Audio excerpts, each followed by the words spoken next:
O amor é a fonte que nasce no monte, é a chuva que cai sobre a terra, é o brilho do sol no horizonte. Somente o amor faz a gente viver e sonhar, dá força pra gente amar e ser amado. Quando se ama, o verdadeiro amor é assim. É paciente, compreende, perdoa, deixa este amor nascer em ti.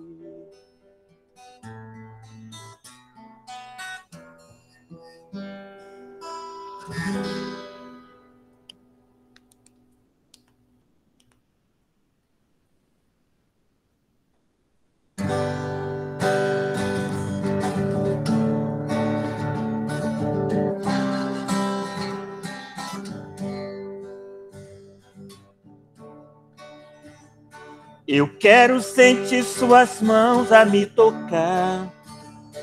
Eu quero ouvir sua voz a me chamar. Eu quero entrar nesse espaço infinito, voar bem longe, depois voltar. Eu quero entrar nesse espaço infinito, voar bem longe, depois voltar. Ver a luz dos teus olhos em meu caminho, saber que por onde eu for não estou sozinho.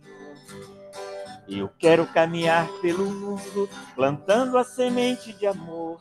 Eu quero sentir sua presença por onde for.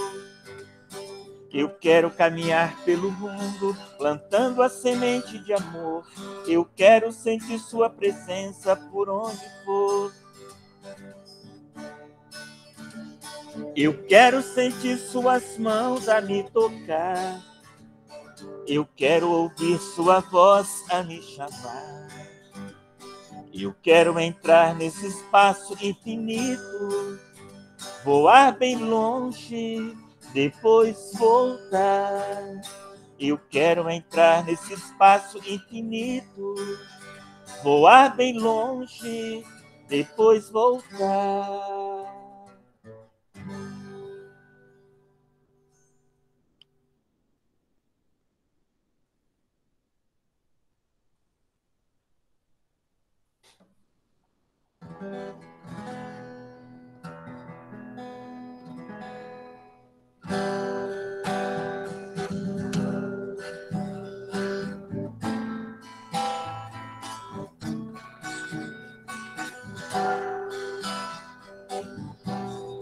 Sei que vencerei a tristeza e a dor, todo mal passará com a força do amor. No meu peito não há nem lugar nem razão para querer colocar o mal no meu coração.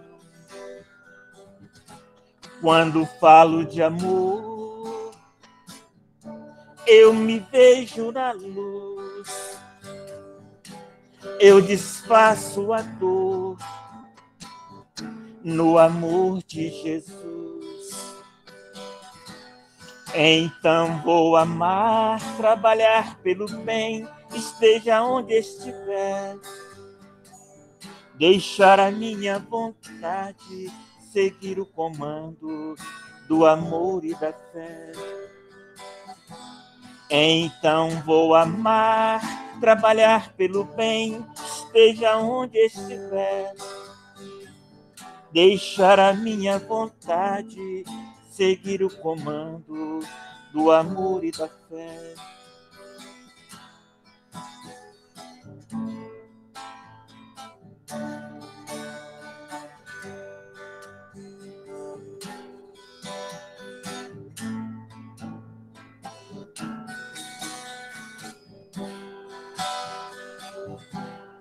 Sei que vencerei a tristeza e a dor, todo mal passará com a força do amor. No meu peito não há nem lugar, nem razão para querer colocar o mal no meu coração. Quando falo de amor, eu me vejo na luz, eu desfaço a dor no amor de Jesus. Então vou amar, trabalhar pelo bem, esteja onde estiver, deixar a minha vontade seguir o comando do amor e da fé. Então vou amar, trabalhar pelo bem, esteja onde estiver, deixar a minha vontade seguir o comando do amor e da fé.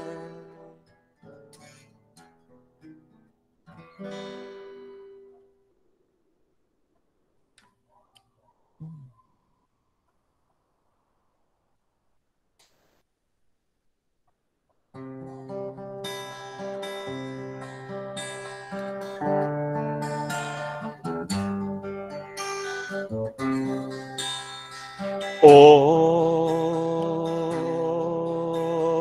Virgem Maria,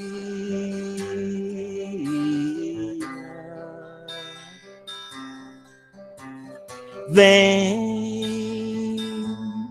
olhar por nós, filhos pecadores.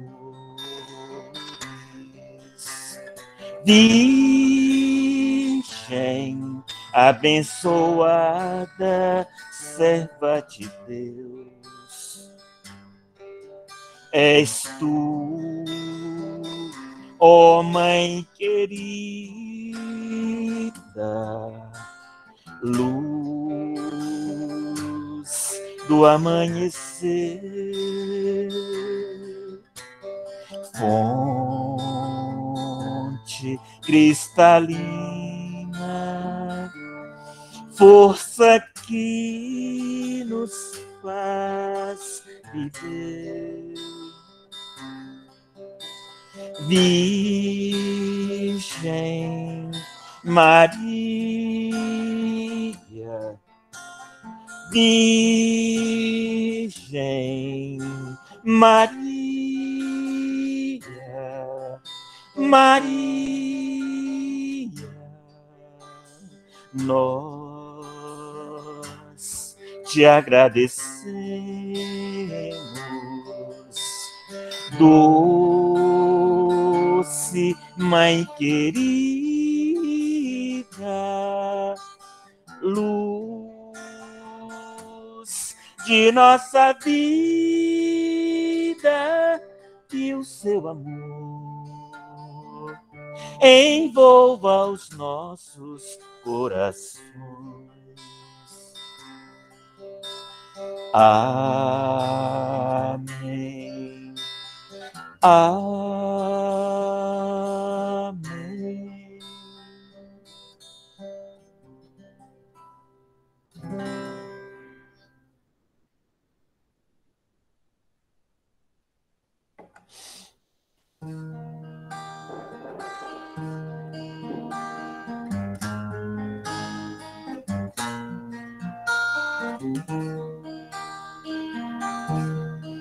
Vinde a mim, você que está cansado, você que está aflito, que eu te aliviarei.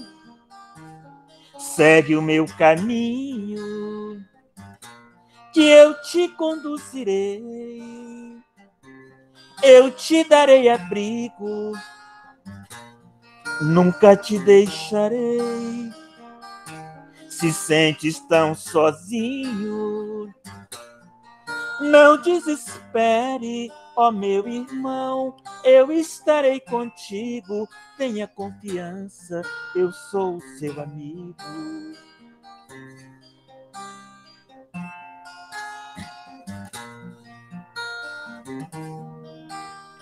Deus, em ti confiarei, contigo estarei, preciso de ti. Deus, segura em minhas mãos, me envolva em seus braços, toca meu coração. Por toda a minha vida te louvarei, nos pensamentos meus te buscarei. Em ti é que eu encontro a paz que tanto espero e o amor que tanto quero, somente em ti encontrarei. Em ti é que eu encontro a paz que tanto espero e o amor que tanto quero, somente em ti encontrarei. Encontrarei.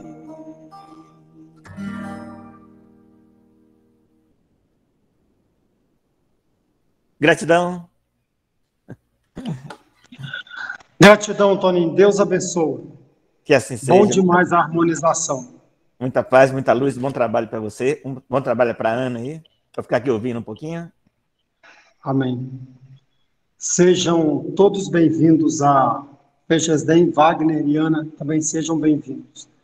Nós vamos estar fazendo aqui uma leitura do livro Centelha da Lei, Rafael Lavarini, a editora é Alma Nova. Enfermidade e fé.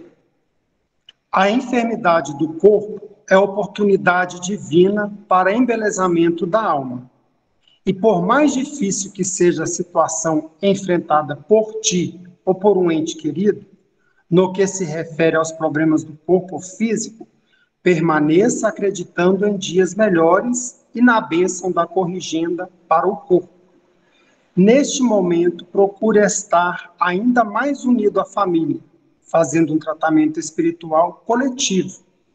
Confie nos médicos da terra que tanto estudaram para isso. Jesus se manifesta por meio deles e permanecerá no leme. Davi, no seu famoso salmo, assim nos ensina: ainda que eu andasse pelo vale da sombra da morte, não temerei mal algum, porque tu estás comigo, a tua vara e teu cajado me consolam. Salmo 23, 4. Vamos, nesse momento, respirar bem fundo, asserenar os nossos corações, elevar o nosso pensamento a Deus, agradecer a Ele a oportunidade da encarnação, o dom da vida, os amigos de jornada, e agradecer a Jesus, o nosso mestre, o nosso modelo, o nosso guia, que está do nosso lado o tempo todo. E a espiritualidade amiga que se faz presente, que ela esteja também presente agora ao lado do nosso irmão Wagner, para que ele possa trazer bastante esclarecimentos para nós do Evangelho de Jesus. E a todos os nossos familiares também, que Jesus, a espiritualidade amiga, se faça presente, os iluminando, os consolando, levando um acalento a cada um. Então, Senhor, nós te agradecemos por esse momento, por esse banquete que o Senhor nos oferece a cada domingo. E esteja visitando aos nossos irmãos que estão com dificuldades, com pensamentos não bacanas, que eles possam receber uma gotinha do seu amor e melhorar as vibrações, os pensamentos. Sede conosco, Senhor, hoje, agora e sempre, que assim seja. Meu amigo Wagner, seja bem-vindo, bom demais. Você tem uma hora para estar conversando com a gente. Gratidão.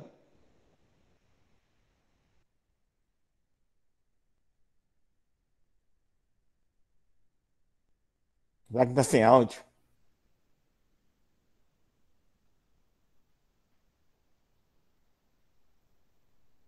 Seu microfone está desligado.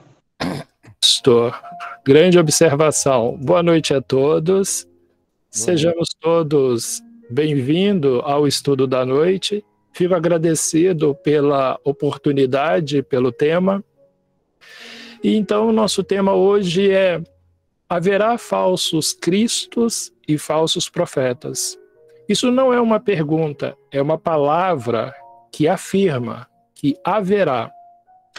E o que nós temos dentro da doutrina dos Espíritos que possa nos esclarecer sobre o assunto, visto que Jesus já nos deixou anotado esta informação? Então, nós, como espíritas que estudamos a doutrina dos Espíritos, como encaramos esta orientação do Cristo?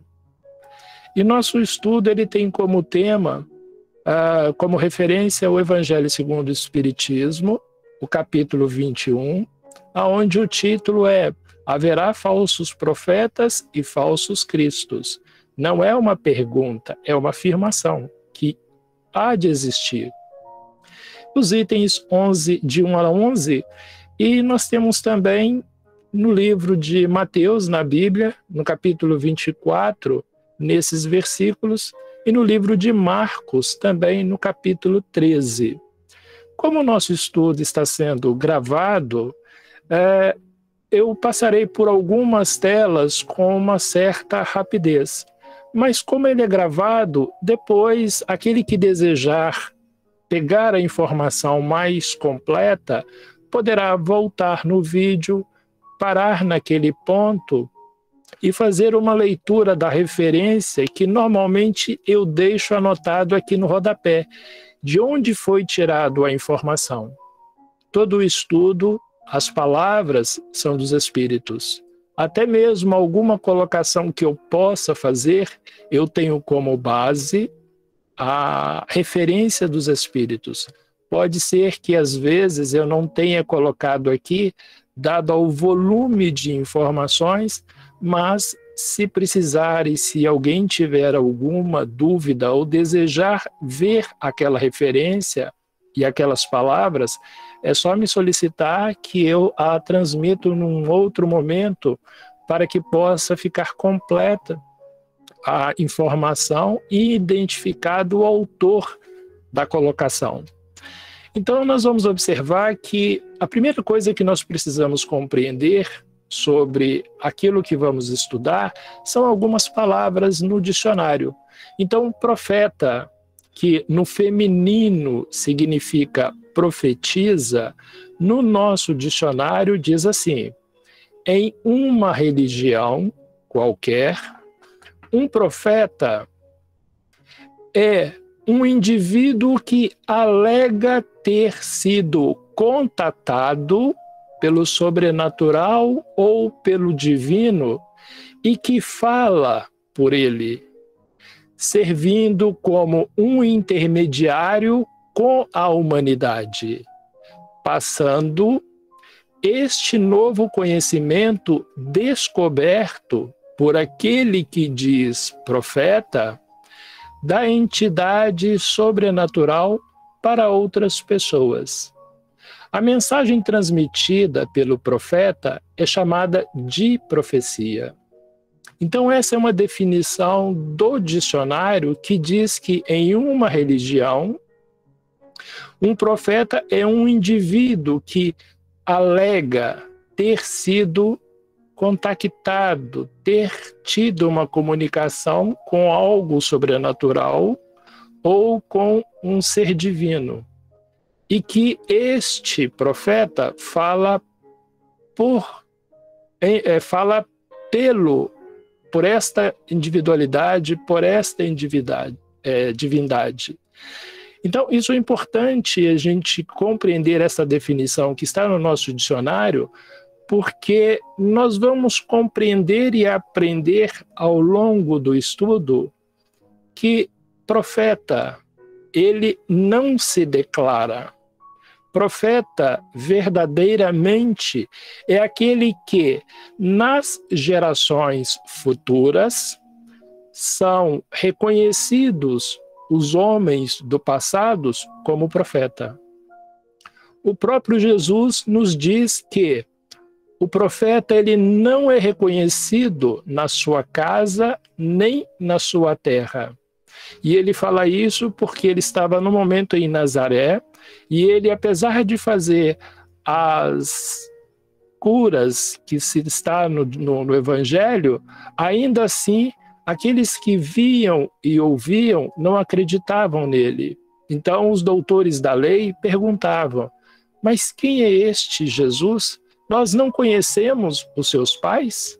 A sua mãe, José, Maria, nós não os conhecemos, os seus irmãos? Que, no caso, os irmãos eram os parentes de Jesus. Se nós os conhecemos, como ele pode ser profeta?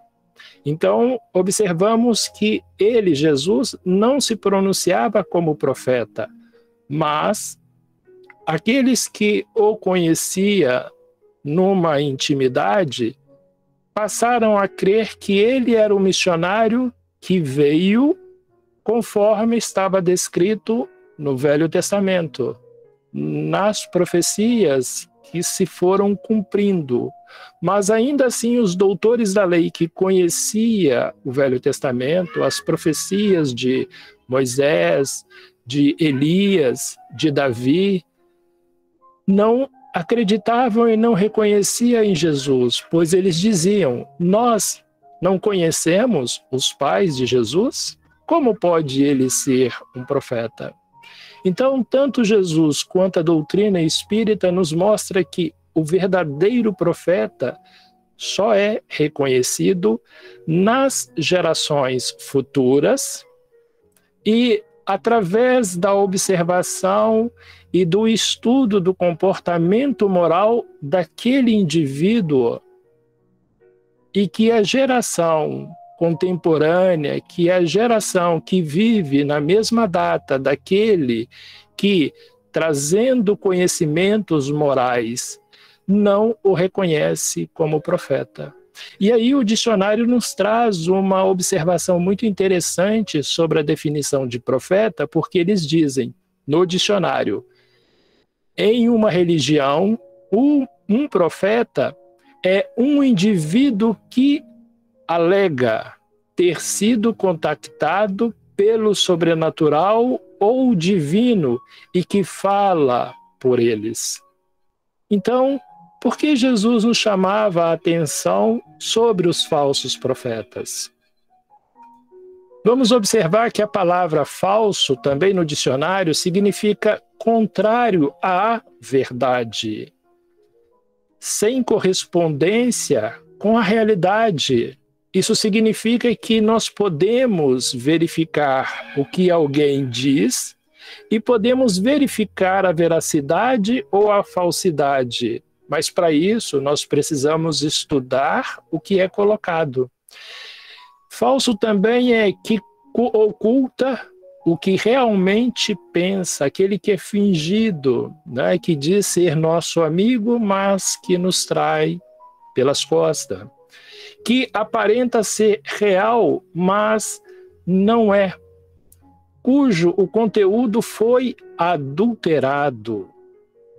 Temos uma mensagem e no meio do caminho alteramos a informação e a entregamos de forma adulterada.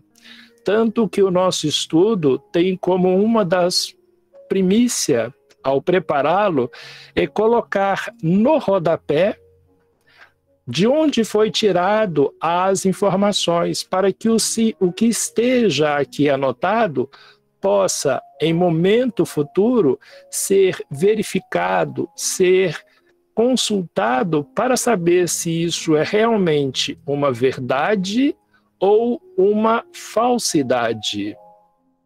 Então, vamos observar que tudo que é nos trazido precisa ser analisado, precisa ser observado e precisa ser estudado.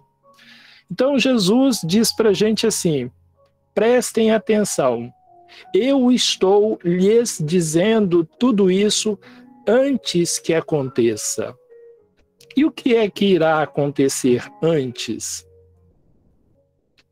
E ele diz assim para nós: tomem cuidado para que ninguém engane vocês, porque muitos vão aparecer fingindo ser eu e dizendo: eu sou o Messias, e enganarão a muitas pessoas. E nós vamos compreender também como e por que muitas pessoas são enganadas. Então, muitos falsos profetas aparecerão e enganarão muita gente. Portanto, se alguém disser para vocês: vejam, o Messias está aqui, ou o Messias está ali, não acreditem, porque aparecerão falsos profetas e falsos messias, que farão milagres e maravilhas para enganar, se fosse possível, até o povo escolhido de Deus. Então, nesse ponto é interessante a gente observar que Jesus diz: porque aparecerão falsos profetas e messias que farão milagres e maravilhas para enganar, se possível, até o povo escolhido de Deus. E esse povo escolhido de Deus nada mais é aqueles que conhecem com mais profundidade os ensinamentos do Cristo e os ensinamentos de Deus, que veio através dos antigos profetas e dos antigos sábios que deixaram as anotações para nós, as quais hoje temos a oportunidade de estudá-las e analisá-las. E através dessa análise, dessa observação, compreender o lado moral que eles traziam para nós dentro das lições. Então, nós vamos observar que mesmo nos dias de hoje, há aqueles que são capazes de fazer milagres. E os milagres que a gente compreende aqui é que Jesus cuspia no barro e tirava a cegueira de um, fazia com que o outro anda. E nós, os espíritas, que convidamos as pessoas a vir à nossa casa para tomar água fluidificada, um passe, e acreditar que as coisas para elas tendem a melhorar. Elas muitas vezes são de outras denominações religiosas e que muitas vezes nunca se dispuseram a vir à casa espírita, mas, dada a nossa amizade, ao nosso convite e à nossa oferta, elas muitas vezes acolhem o nosso convite. Jesus ainda diz: e se disserem, veja, ele está no deserto, não vá lá. Ou ainda, vejam, ele está escondido aqui, não acreditem. Prestem atenção. Eu estou lhes dizendo tudo isso antes que aconteça. Essas são as palavras de Jesus, de uma forma resumida, para nos dizer que deveríamos ter cuidado com os falsos profetas. E ele estava contando isso para nós antes que esses eventos pudessem acontecer. E o que a doutrina espírita nos fala a nós, os espíritas? Porque como cristão, como evangelhos de outras denominações, já conhecemos a Bíblia de um certo modo. Mas e nós, os espíritas? Os que nos encontramos nas reuniões públicas das casas espíritas? Os que nos dispomos às tarefas de auxílio nas casas espíritas? Como compreendemos isso? Então, lá no Evangelho diz para a gente o seguinte, lá no item 21, no capítulo 7. Meus bem-amados, não creais em qualquer espírito, É uma passagem de João, na primeira epístola, aonde os Espíritos escrevem para nós dentro do Evangelho, repetindo as palavras de João. Meus bens amados, não creais em qualquer espírito. Experimentai, verificai, testai se os espíritos são de Deus. Porquanto muitos falsos profetas se têm levantado no mundo. Nós que estamos dentro da doutrina dos espíritos, sabemos do processo reencarnatório e que a morte ou a extinção do corpo físico não transforma o ser espiritual em um anjo. Mas ele, no mundo espiritual, pode se comunicar conosco em qualquer lugar, em nossa residência, na rua, em algum hospital em que estivermos, em alguma festividade que nos encontramos, e nas casas espíritas. Podem se apresentar com qualquer nome.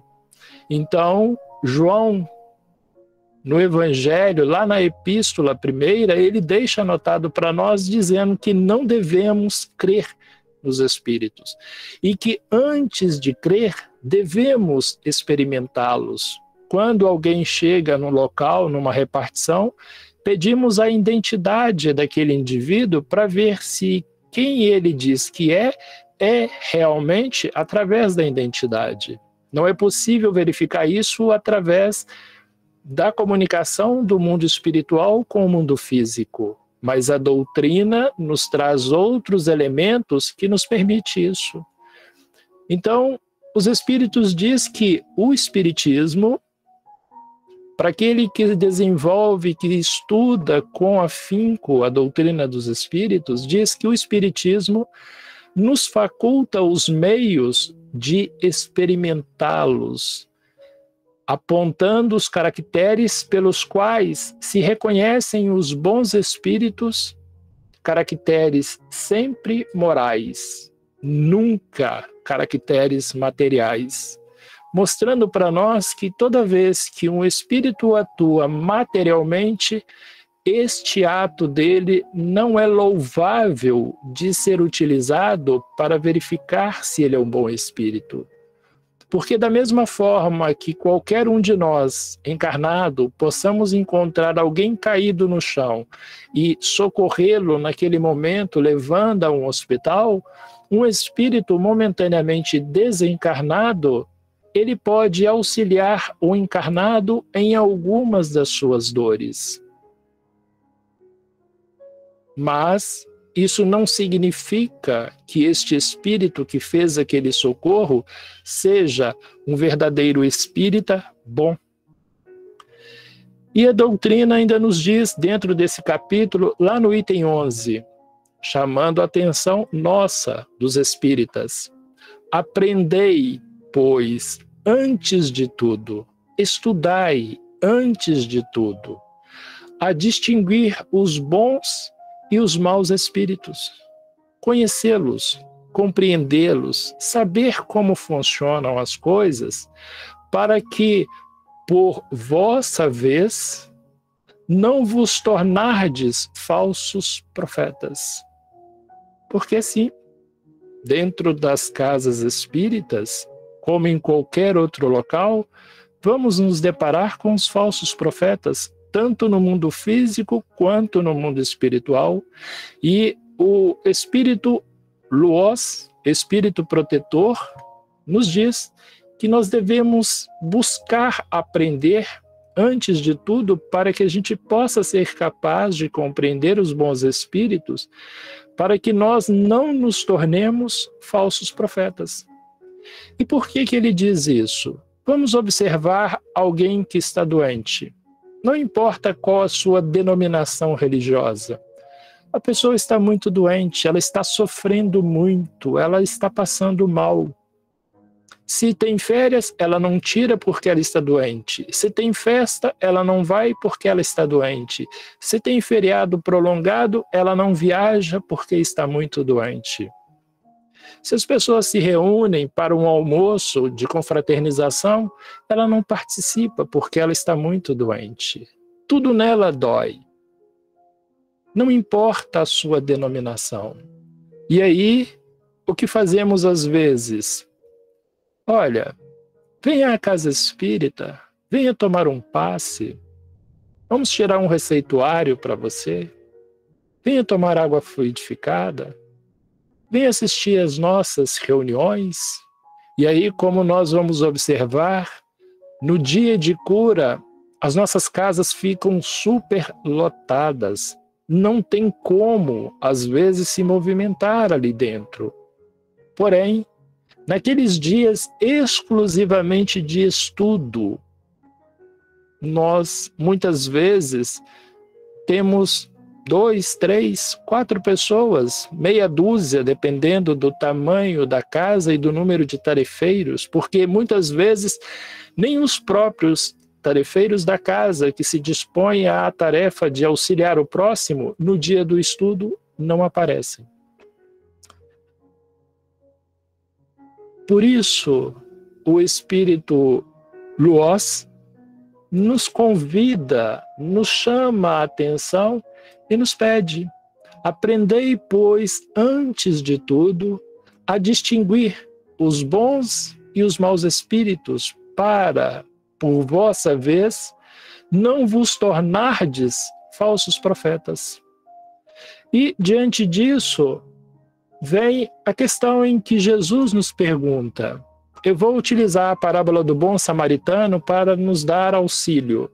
Na parábola do bom samaritano, diz o seguinte: um doutor da lei chega perto de Jesus e diz: mestre, que farei para herdar a vida eterna? E nós perguntamos ao nosso anjo da guarda: que farei para evitar o umbral e ir para o nosso lar? Então Jesus lhe perguntou, como Jesus pergunta a qualquer um de nós: que está escrito na lei? Eu sei? Nós sabemos? Conhecemos a lei? E depois Jesus continua: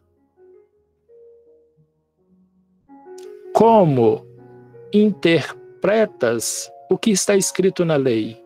Como entende? Como pratica o que está escrito na lei? E aí vem Emmanuel e nos orienta sobre essa questão do estudo. Ele nos diz assim: a educação confere discernimento. Palavra curta, simples, são frase curta, simples, 3 palavras. O que essa frase representa para nós, o espírito, que está dentro da casa espírita e que é convidado a conhecer a lei?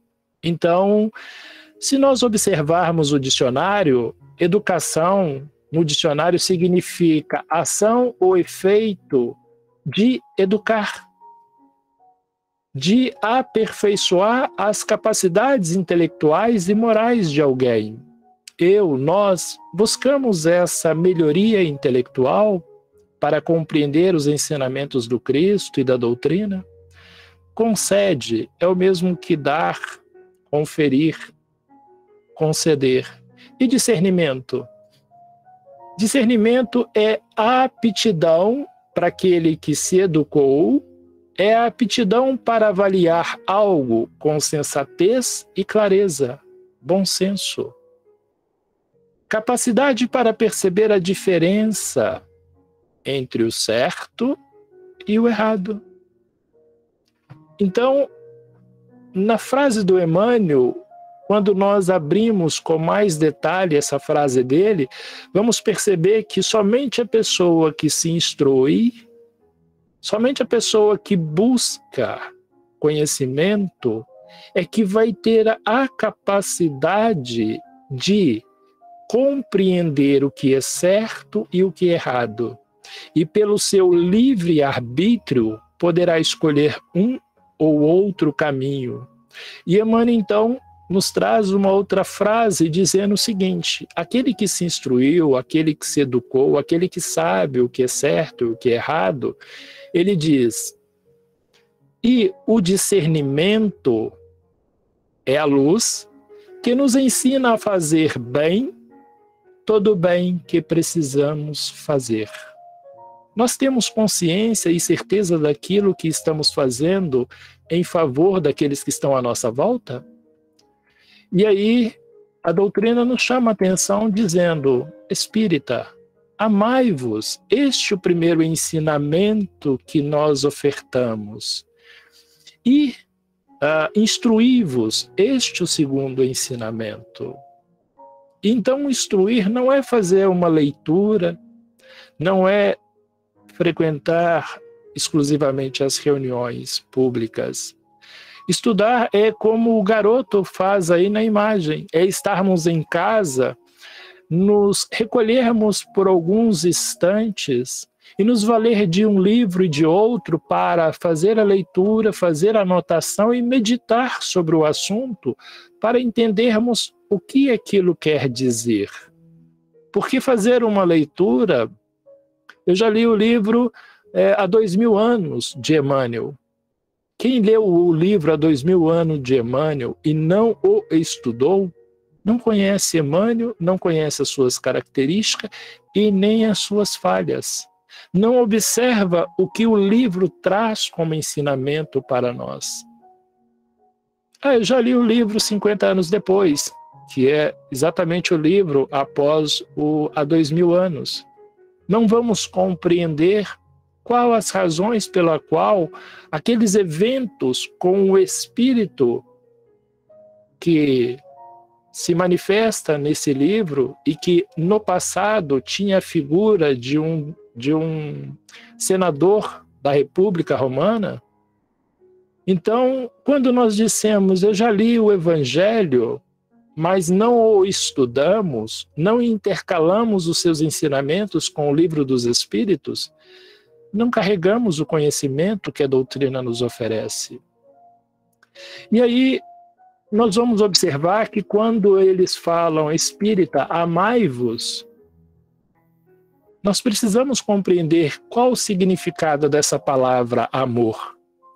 E se nós olharmos no dicionário, vai dizer que amar é gostar de alguém, é abraçar alguém, é fazer amor com alguém. Mas quando nós olhamos dentro do próprio Evangelho, lá no capítulo 11 do livro do Evangelho segundo o Espiritismo, eles vão dizer para nós que amar, no sentido profundo do termo, no significado mais correto daquele ao qual Jesus compreendia e agia e sentia, é o homem ser leal, aquele que cumpre as suas promessas, que faz, é o homem ser probo, aquele que é honrado, que é íntegro, que apresenta um excesso de honestidade, aquele homem que é consciencioso, que tem consciência do que faz, que é meticuloso, que é cuidadoso, que é responsável, é instruído. Então, amar nesse sentido profundo é ser leal, probo, consciencioso para fazer aos outros o que queira que estes lhe façam. É procurar em torno de si o sentido íntimo de todas as dores que acabrunham seus irmãos, que humilham os seus irmãos para suavizá-las. E essas palavras e essa definição de amar que os Espíritos nos traz, Jesus a deu de forma mais ampla e com outras palavras na parábola do bom samaritano. Porque na parábola do bom samaritano, quando o doutor da lei pergunta quem era o próximo dele, Jesus fez diferente. Jesus nos narra que um sacerdote que conhecia a lei e que um levita que também conhecia a lei passou por um homem caído e não deram importância para ele porque tinham outras ocupações. No entanto, veio um samaritano que era considerado de má vida, mas que conhecia também as leis de Deus, e vendo aquele irmão caído no chão, aquele homem caído no chão, aquele próximo seu caído no chão, e cuida momentaneamente dele até que esse homem se restabeleça e possa, com as suas próprias pernas, seguir. Então, o bom samaritano foi aquele próximo do homem caído, diferente do doutor da lei que queria saber quem seria o próximo dele. E aqui, na definição de amar, vamos verificar que o objetivo do amor é sermos corretos no que fazemos para sentirmos e percebermos e podermos fazer ao outro aquilo que gostaria que fosse feito a nós e também observar à nossa volta aqueles que sofrem para que nós possamos suavizar as dores. Tanto que Pedro diz assim: acima de tudo, amem sinceramente uns aos outros, pois o amor perdoa muitos pecados. Em outra tradução, o amor cobre uma multidão de pecados. É porque aqui, quando ele fala em amar, ele está falando em ser útil, ser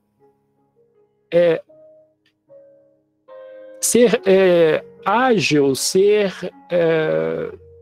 disponível para o outro que precisa de nós para que possamos suavizá-lo, nunca tirar as suas dores ou as suas doenças, porque veremos mais à frente como isso acontece.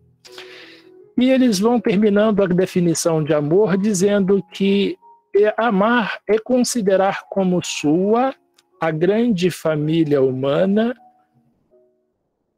e observar que não só o nosso conjunto consanguíneo são os nossos familiares, mas todos aqueles que estão à nossa volta e que deparamos com ele no nosso dia a dia, pois todos são espíritos tanto quanto nós.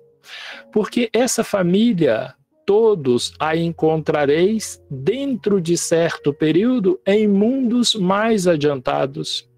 E os espíritos que a compõem são como vós, filhos de Deus, destinados a se elevarem ao infinito. Então, que somos? Compreendemos isso? Temos clareza do que somos? A doutrina diz que nós somos espíritos encarnados temporariamente para aprimoramento e aprendizado. Temos nós essa consciência de que somos espíritos? E vamos observar que o espírito, se somos assim, todos que estão à nossa volta têm a mesma característica do que nós. Todos têm um corpo espiritual e todos têm um corpo físico. Indo mais à frente, o que a doutrina espírita nos fala? O espírito é, se quiserdes, uma chama, um clarão ou uma centelha etérea. E essa chama, esse clarão ou essa centelha tem uma cor que para vós, se pudéssemos ver com os nossos olhos, vai do escuro ao brilho do rubi, conforme o espírito é mais puro ou menos puro. Então a doutrina nos mostra que há um grau evolutivo entre o espírito escuro e o espírito cor de rubi.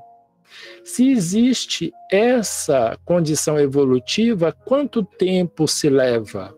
E a doutrina nos diz que são milhares de anos e milhares de reencarnações para que essa evolução aconteça entre o espírito bebê e o espírito puro. São milhares, milhares e milhares de anos e milhares de reencarnações. Cada um de nós precisa renascer muitos milhares de vezes. E aí, o que a doutrina nos ensina e nos mostra? Nós temos aqui um gráfico da natureza material e um gráfico da natureza espiritual. A doutrina nos mostra que o espírito escuro é o espírito bebê. Eu trago a referência do espírito bebê porque nós compreendemos que o bebê é aquela individualidade pequenina que precisa de todos os cuidados, nada sabe e de tudo precisa para o seu crescimento. O espírito escuro é também um espírito bebê que precisa de todos os cuidados. E como vamos ver, os espíritos bebês só nascem, só reencarnam nos mundos primitivos. Nos mundos de prova e expiação, não existe a encarnação de espíritos bebês. Ao longo de milhares de anos e milhares de reencarnações, esses espíritos bebês vão utilizar de um corpo físico que começa bebê e se torna adulto. Depois disso, esses espíritos alcançam graus mais elevados. Então a doutrina procura nos mostrar que da mesma forma que o corpo humano começa em 0 ano e chega, digamos, até os 100 anos, após isso extingue, o espírito bebê começa também ao 0 ano ou a 0 encarnações e vai se multiplicando o número de reencarnações e de anos até que ele alcança a condição de espírito puro. Porém, essa condição do espírito, ela é eterna. Uma vez criado, ele jamais deixa de existir. Mas vamos observar que ele vive temporariamente como o corpo físico. Ele é bebê numa certa época, depois de milhares de reencarnações e milhares de anos, esse espírito alcança a condição de espírito puro, de espírito criança.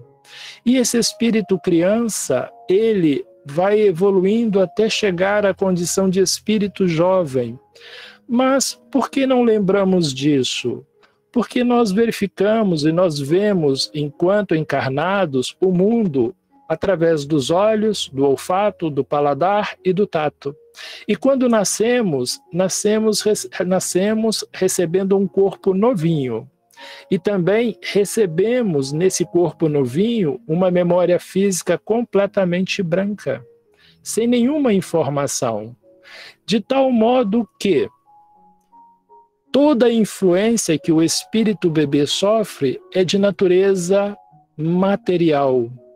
E todo o espírito que alcançou evolução maior, ele, quando renasce num corpo físico, por já ser um espírito evoluído, ele recebe toda uma influência de natureza espiritual. E vamos observar então que à medida em que o espírito vai reencarnando ao longo dos milhares de anos, ele alcança uma evolução maior. Já a natureza espiritual começa a influenciá-lo e a natureza material começa a diminuir. Depois ele alcança a condição de espíritos jovens. Já o espírito jovem consegue nascer nos mundos de prova e expiação. E o espírito bebê e o espírito criança só nos mundos primitivos. E aí o espírito vai ganhando maturidade, sem instrução, e essa sem instrução não é escolaridade, é que ele acredita na vida física e não acredita em Deus e nem no mundo espiritual. O espírito que já alcança a instrução é aquele espírito que já tem uma certa consciência da vida espiritual quando está encarnado. E o espírito evangelizado, adulto, com instrução, é aquele espírito que não só crê na vida espiritual, mas procura trabalhar mais pela vida espiritual do que pela vida física. Nós, em que posição nós nos encontramos dentro desse quadro evolutivo que é didático, mas que a doutrina dos espíritos nos oferece esses elementos para compreender? Em que posição eu me acho dentro desse quadro? Em que posição cada um de nós consegue perceber qual seria a nossa condição aqui? E aí nós vamos observar que entre o espírito escuro e o espírito puro há uma graduação imensa. E isso é importante o espírita saber, porque como é constituída a nossa família. E uma outra coisa muito importante é que a doutrina nos diz que quando o espírito chega num novo mundo para se instruir, eles dizem: o seu invólucro semimaterial, o perispírito, é tirado do fluido universal de cada globo. Razão porque não é idêntico em todos os mundos. Passando de um mundo a outro, o espírito muda de envoltório como mudais de roupa. E aí nós vamos ver um espírito chegando no planeta Terra, vindo de algum planeta. Ele se conecta ao fluido cósmico universal do planeta Terra e passa a absorver esse fluido, que não tem cor, não tem cheiro, não tem sabor, e é equivalente para todos os espíritos. E o espírito, com o seu conhecimento, modifica esse fluido cósmico universal e constitui o seu corpo espiritual. Quando o espírito parte do planeta, quando ele vai embora, o que ele leva do planeta? Só conhecimento, porque ele se desfaz do fluido do seu corpo espiritual, ele se desconecta do fluido cósmico universal daquele planeta e ele parte para outro mundo para o seu aprimoramento. Tanto que a doutrina diz para nós que pode-se dizer que os espíritos são os seres inteligentes da criação. Povoa o universo fora do mundo material.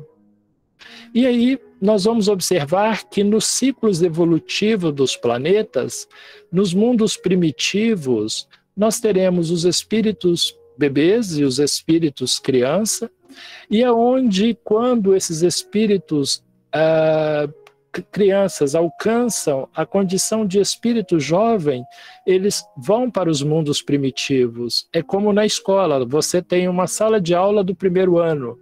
Depois de um ano, aquela turma que era do primeiro ano passa para o segundo ano. E depois aquela mesma turma passa para o terceiro ano. Então nós vamos observar que os mundos carregam uma massa de população de natureza equivalente, pois começaram desde o mundo primitivo. E vamos observar que esses mundos, à medida em que vão evoluindo, vão também evoluindo os espíritos, como a gente observa. Aqui espíritos escuros e espíritos crianças, aqui espíritos jovens, espíritos adultos. E aí o nosso gráfico vai dando uma ideia para nós da evolução do espírito e dos mundos aos quais ele naturalmente pertence. Vamos observar os mundos felizes e os mundos puros. E a doutrina nos conta que os espíritos, conforme a sua condição, eles vão de um mundo de regeneração para um mundo de expiação e provas com um fim de missão ou com um fim de provação. Aos espíritos que vêm dos mundos de prova e expiação, que, alcançando notas boas naquele planeta, em função da sua reencarnação esforçada, ele alcança mundos melhores e ele vai para mundos de regeneração. Não vai toda a massa, vai um ou outro porque ele conseguiu notas melhores e se adiantou em relação à turma toda. Vai nos mostrar que espíritos vêm dos mundos felizes para nos ajudar nos mundos de expiação e prova. E nos mostra também que espíritos que estão nos mundos de expiação e prova, por não terem se comportado às vezes muito bem, são temporariamente convidados a renascerem nos mundos primitivos, com o objetivo de corrigirem as suas faltas e também melhorarem a vida daquele mundo. Nós temos como exemplo os exilados de Capela, aonde Emmanuel, no livro A Caminho da Luz, nos relata que vieram de mundo mais elevado para o planeta Terra em condição primitiva ainda. E à medida em que os espíritos terminam as suas missões, voltam para os seus planos de evolução natural. Então a doutrina diz para nós que, com efeito, ponderais percebeis que nos vossos lares possivelmente nascem crianças cujos espíritos vêm de mundos onde contraíram hábitos diferentes dos vossos. E aí a doutrina diz que qual o objetivo da encarnação? Então Deus impõe a encarnação a todos os espíritos com o fim de chegarem à perfeição. Para uns é expiação, para outros missão, mas que todos eles têm que passar pelas vicissitudes da vida. O que é vicissitude? São o alto e o baixo, o grande e o pequeno, é o diferente, é o sol e a chuva. Então, vicissitude para o espírito é ele estar numa condição de encarnação rica ou encarnação pobre, ele nascer num corpo masculino ou num corpo feminino. Então, nisso é que está a expiação, essas mudanças que o espírito experimenta. E para executá-la é que em cada mundo toma o espírito um instrumento, um corpo novo de harmonia com a matéria essencial desse mundo, a fim de cumprir as missões que ele tem dentro do processo. E aí nós vamos verificar que o espírito não tem sexo, como nós podemos pensar, e que o espírito pode nascer tanto num corpo masculino quanto num corpo feminino. E conforme as provas que ele tem que passar, ele faz essa escolha. Então os corpos são meros disfarces com que os espíritos aparecem no mundo. Temos consciência de todas essas informações porque elas nos permitem agir com perfeição junto daqueles que estão à nossa volta ou nos coloca na condição de falsos profetas. No nosso exemplo didático, como é a nossa família e também como são aqueles que vivem ao nosso lado? Como vamos observar, o nosso conjunto familiar ele é constituído de espíritos de diversa condição evolutiva. Pode, então, o espírito de uma criança ser mais adiantado que o espírito do seu pai? E eles dizem que isso é muito frequente. E nós temos como exemplo a família de Jesus. Nós temos José e Maria, dois espíritos com grau evolutivo. Mas Jesus, sendo filho, era o espírito de maior conhecimento espiritual ali. Então nós temos esse exemplo dentro do Evangelho daquilo que a doutrina fala e aonde ela nos chama a atenção. Ponderai, reflita, que nos vossos lares possivelmente nascem crianças cujos espíritos vêm de mundos onde contraíram hábitos diferentes dos vossos. Pois bem, mestre, que farei para herdar a vida eterna? Então Jesus lhe perguntou, o que está escrito na lei? E como interpretas o que está escrito na lei? Diante disso que nós acabamos de ver, nós temos uma base, uma informação para verificarmos qual a nossa postura em relação àqueles que estão à nossa volta, para que nós não tenhamos o papel de falsos profetas, como a gente viu há pouco, quando nós convidamos alguém para vir à casa espírita. Porque, como percebemos, o planeta Terra, na condição de planeta de prova e expiação, somente os espíritas têm conhecimento de que o planeta é de prova e expiação. Então, significa que o volume de individualidades que tem o entendimento da vida espiritual conforme a doutrina nos observa, é somente aquele que estuda a doutrina. E como verificamos, nós vamos observar que dentro do planeta há uma infinidade de espíritos em condições evolutivas, uns mais evoluídos, outros menos, mas temos uma grande massa de espíritos que estão num determinado nível de aprendizado. Então, qual é a nossa condição diante daqueles aos quais nós encontramos no dia a dia? No livro Céu e Inferno, nós temos a seguinte situação. Havia num hospital de província um menino de 8 anos a 10 anos, cujo estado era difícil de precisar. A condição de saúde dele era muito ruim. Ele designava-se pelo número 4, eles chamavam ele pelo número 4, e não exatamente pelo nome, dado ao tempo que ele estava ali e a localização em que ele se encontrava. Totalmente contorcido, já pela sua deformidade inata, ele nascera cheio de deformidade, já pela doença que o atacava, as pernas se lhe torciam, roçando pelo pescoço. Num tal estado de magreza, que eram pele sobre osso. O corpo, uma chaga. Os sofrimentos, atrozes. Era oriundo de uma família israelita. A moléstia dominava aquele organismo já de 8 longos anos. E aí vem a pergunta para nós. Sabemos dessa família que sofre. Frequentamos a casa espírita. Essa família não tem nenhum contato com a doutrina dos espíritos.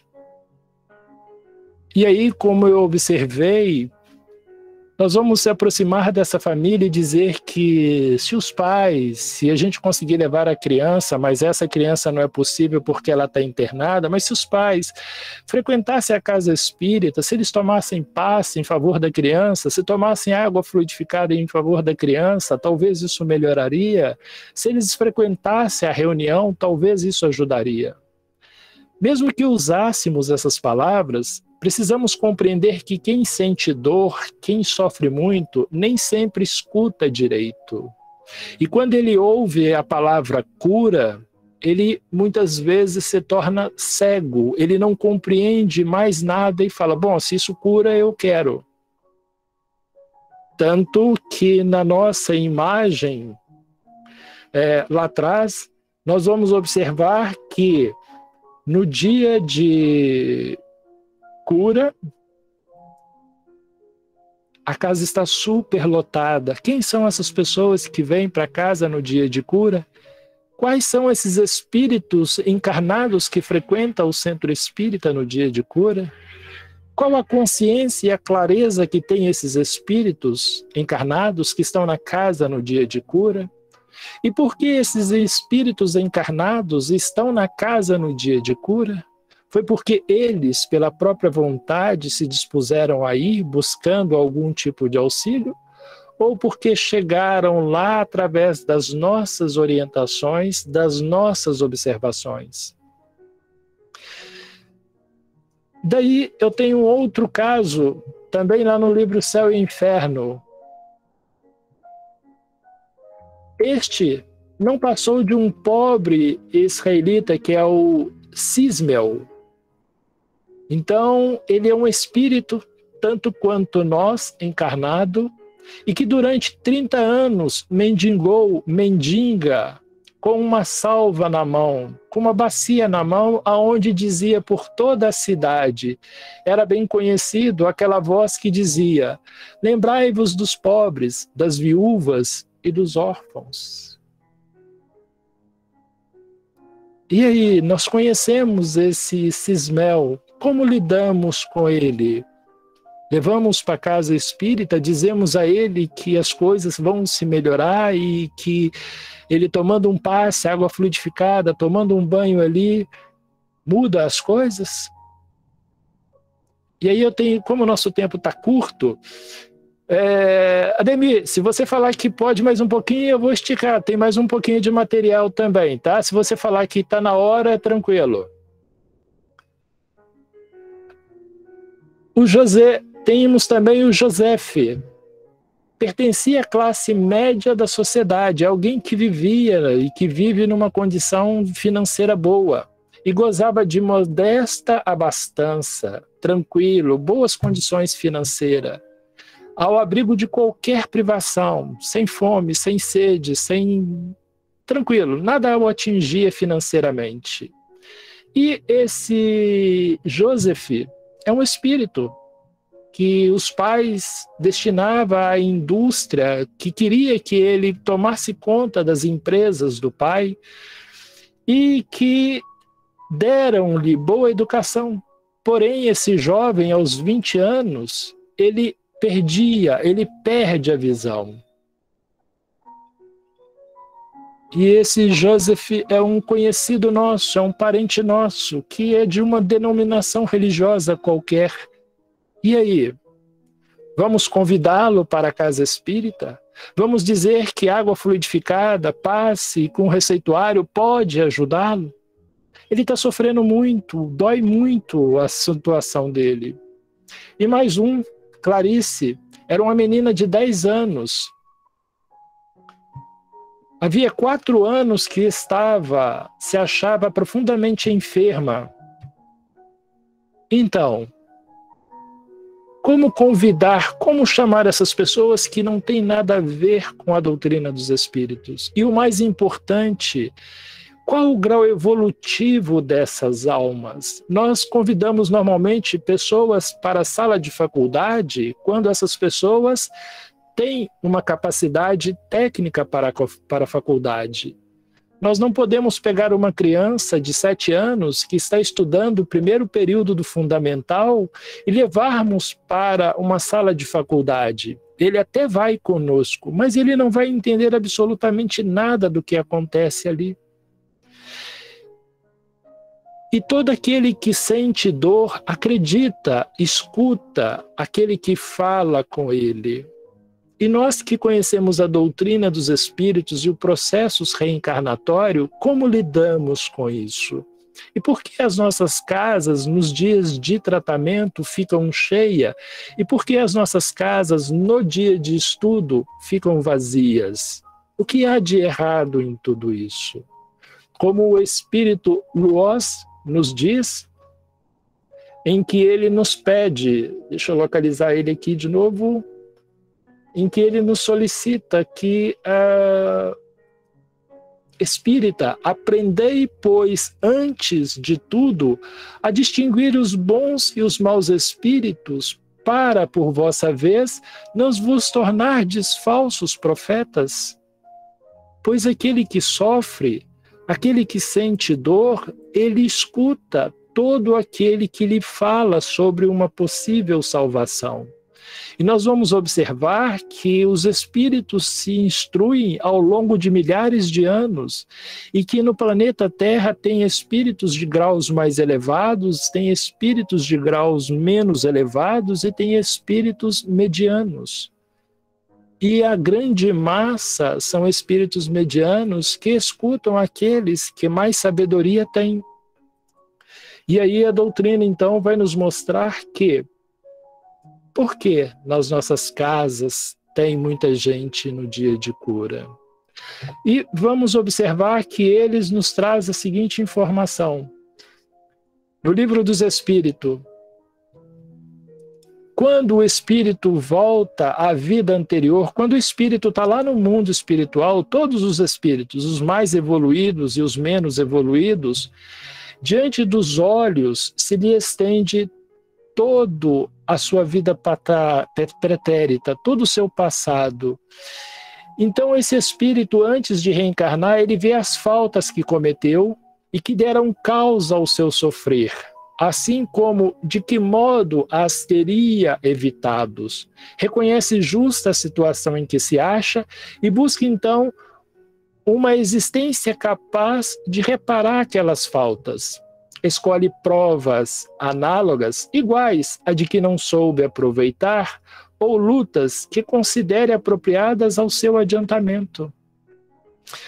Diante disso, nós vamos observar que os espíritos que nós trouxemos como exemplo das reencarnações com dificuldade, no caso do número 4, que era o menino que ficava no hospital já há 10 anos e todo doente, ele diz que os meus sofrimentos de alguns anos apenas, durante esses 10 anos que ele viveu encarnado e com toda essa doença, nesta última encarnação, suportei-os anteriormente por toda uma existência que raiou pela extrema velhice.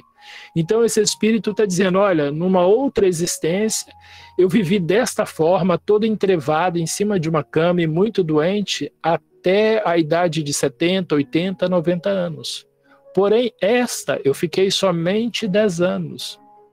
Por meu arrependimento, reconquistei a graça do Senhor, o qual me confiou muitas missões, inclusive a última que bem conheceis, que foi essa em que ele viveu 10 anos. E fui eu quem as solicitou para terminar a minha depuração. O qual Deus me confiou muitas missões. Todos que me observaram dentro do hospital quando criança, viram que a criança não murmurava. Então, esse espírito fala aqui, encarnado no corpo de criança doente, os que o viam ali, pois ele viveu durante anos naquele hospital, essas pessoas auriram nesse exemplo a calma para os seus males. Então, nós vamos observar que dentro da enfermaria, onde ele ficou vários anos encarnado, doente, passaram por lá muitos espíritos que estavam encarnados também doentes, adultos e crianças, e vendo ele suportar todo aquele sofrimento sem reclamar, esses espíritos adultos encarnados viram nele um exemplo de superação. E aí, além de aurir essa calma do coração, e seus corações se tonificaram na suave confiança em Deus, que outro não era o fim da minha curta passagem pela terra. Então, esse espírito, se ele vem à nossa casa espírita, pode ser que os familiares buscassem ali uma forma de curá-lo. O espírito encarnado no corpo da criança era um espírito de grau mais elevado. A sua condição era viver e morrer dentro daquela situação. Não há nada em que nenhuma casa espírita pudesse fazer em seu favor, absolutamente nada. Agora, uma vez que a família, ou que os pais, buscando auxílio, se aproxima da casa espírita e nós, ao invés de oferecermos algum tipo de cura, oferecermos instrução, orientação que a doutrina espírita nos oferece, como a que vimos agora, então esses pais, que são espíritos encarnados nesta condição paternal, acabam compreendendo a situação do filho e deixam de ter aflição, da mesma forma que os pacientes encarnados buscavam ter calma em observá-lo a suportar a situação em que ele se encontrava, e tonificam os corações na suave confiança em Deus. Então, as dificuldades que surgem, elas têm como um propósito melhorar o entendimento dos que estão à volta. Eu vou trazer só mais um outro exemplo, e aí devolvo a palavra para alguém se desejar falar, e depois o Ademir me diz se fazemos a prece ou não, mas eu tenho ainda mais material, mas ficarei com mais esse outro, que é o do mendigo. O Cismel, ele faleceu em 1865. E o que aconteceu com ele? Ele diz que faz muitos séculos vivia eu com o título de rei, em outra encarnação, há muitos séculos atrás. E esses muitos séculos pode às vezes alcançar os milhares de anos. Dentro da esfera do meu poder, absoluto senhor dos meus vassalos, daquele a quem ele reinava, governava-os tiranamente como algoz, como alguém realmente mau. E ele diz, e aí a gente vai observar que é o mesmo espírito, uma hora rei, na outra hora na posição de mendigo. E ele vai observar que ele era um espírito que era terrível, rude, mau com os seus súditos, que causava sofrimento e tristeza à população que ele reinava. E aí ele diz para a gente o seguinte: como espírito, depois que eu desencarnei na posição de rei, permaneci na erraticidade durante mais 3 séculos e meio, mais 350 anos, e quando, ao fim desse tempo, compreendi, percebi, entendi que a razão de ser da reencarnação que cada um de nós tem na oportunidade do aprendizado era inteiramente outra, que não a seguida por meus grosseiros instintos, porque ele, como rei, ele aproveitava da sua posição, vivia bem e maltratava os seus súditos. Então ele disse: obtive a força de preces lá no mundo espiritual, enquanto estava desencarnado, de resignação e pesares pela minha situação de sofrimento no mundo espiritual, a permissão de Deus para suportar materialmente os mesmos sofrimentos que infligira e os mais profundamente sensíveis por mim ocasionados aos meus súditos na posição de rei. Então, ele durante 30 anos viveu na condição de mendigo e ele desencarnou nesta condição. Não lhe era possível tirá-lo desta condição.